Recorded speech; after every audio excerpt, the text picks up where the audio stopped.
Hello, folks, and welcome back to another edition of BC Renovation Magazine. So in this video, I'm going to show you the second bathroom and bedroom and front foyer area of this home that we're working on. And if you haven't seen them, I've put up two previous videos that show you the master bedroom area and ensuite, and also the kitchen and living room area to show you the design changes that we're doing in there, and just some of the work that's going on in those areas. So this is our new front door here. Behind that is a closet, closed closet, and we've got a bathroom and a bedroom up at the front here. So this little area here through there we had an arch going into the living room and kitchen area, and in this corner where you see that unpainted wall there, that was there was a corner mirror set up that was in there, and up above that they had some kind of a fancy hanging lamp. The switches for the bathroom here were on the outside wall here. They were right here, so that you came in the front door and right there, bang, was the switches for the bathroom. I don't like switches on the outside of bathrooms. I was always the kid that was in the bathroom and some smart guy would come along and turn off the lights and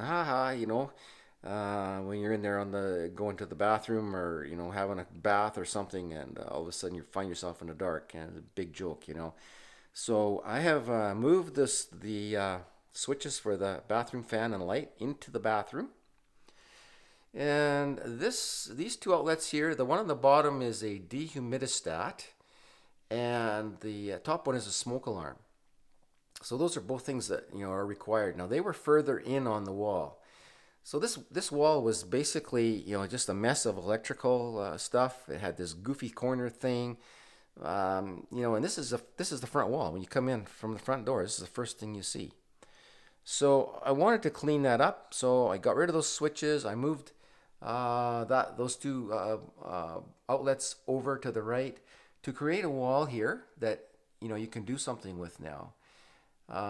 I've put a valance over top of that, and I'm going to be putting in a recessed lamp in there that's going to shine on the wall. So that gives you a place here where you can put a piece of art. Then you can also put like a hall table or something on the bottom where you have a place to put your keys, your phone and stuff when you come inside. I cut that wall back, not much, only about 3 inches. We got rid of the fancy angled arch that was over top of it to open up the area a bit, but it still feels like you're in the foyer. Yeah, you're not coming in right into the living room. So here you can see again we're patching and getting ready for painting and filling and taping and painting. And so this is all part process.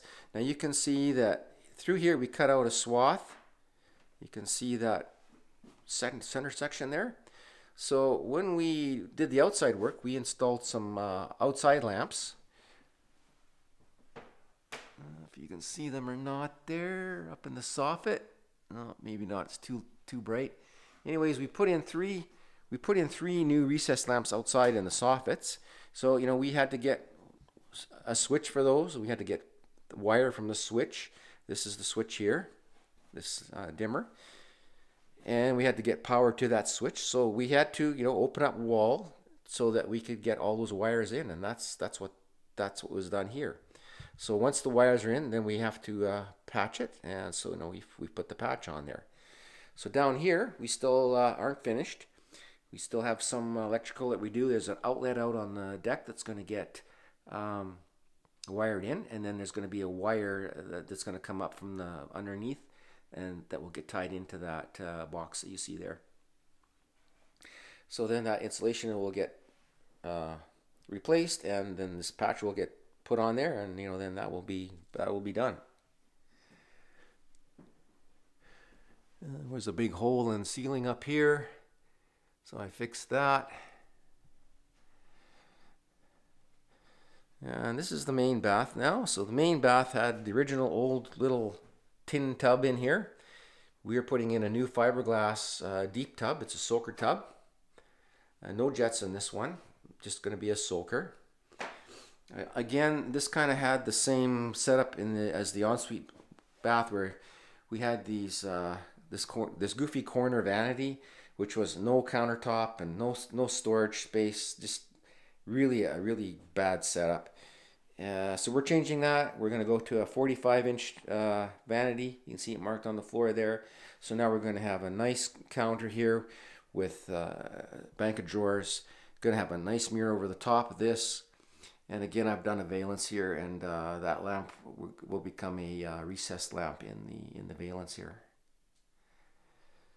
Again, you can see, patching, lots of patching going on here. And yeah, I mean, you can see how rough these walls look. But trust me, folks, these walls are going to be smooth and clean and going to look just like the walls in a high-end home. No more battens, no more strips on the wall, no more of that fake wallpaper stuff. It's going to be a nice paint finish. So this is where the switches are relocated now into the inside of the bathroom.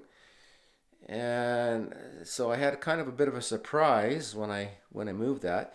When I first started here, I had two outlets. There was an outlet in the bathroom here, and then there was the outlet on the other side in the living room that had no power. And I couldn't figure out why we didn't have any power there. And in the process of moving this outlet or this switch over into this side into this room, I discovered that there was power from that box to those two outlets. And someone had changed the switches before me, and had actually just snipped those wires off. And so obviously, they didn't know what they were doing. And as a result, it's been, who knows how many years, this bathroom has had no power in it. And you can imagine how convenient that would be. So here again, on this opening, at this stage of the game, you want to get all your openings correct. When we did the outside door, we shimmed that down, and that's going to get all repaired with drywall, tape, and mud there. This little door here is going to become a bifold, so you can see we had to correct the size of the opening, so that when we go to put that bifold in, it's going to be the right size. So here's this bedroom here. Again, we've this had the floor to ceiling bypass doors. It had a 6 foot. And so what I did here was, frame this out and getting this ready to put bifold doors in. I scaled it down to a 5 foot. And when I did that, this wall was here on the left, and so I just went off of that wall straight and put my new wall in there and this little side wall. But then I came to realize that that this wall is behind that wall. And so I thought, well, yeah, okay, I'll just leave it like that. But then I got to thinking about it. No, I don't like that. And so it kind of was like a mistake on my part. And so I'm gonna change this, and this wall here is gonna get moved out, and it'll be even with that wall, so we won't have that little jog there.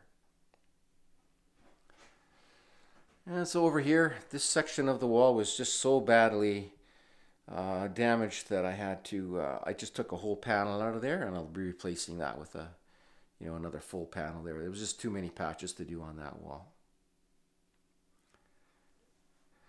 All right, folks, so stay tuned. There's lots more coming. As we go along here, we're gonna keep you updated with things as we progress along, and it should be quite interesting. And some of the things we're going to get into more detail when I start refinishing these walls.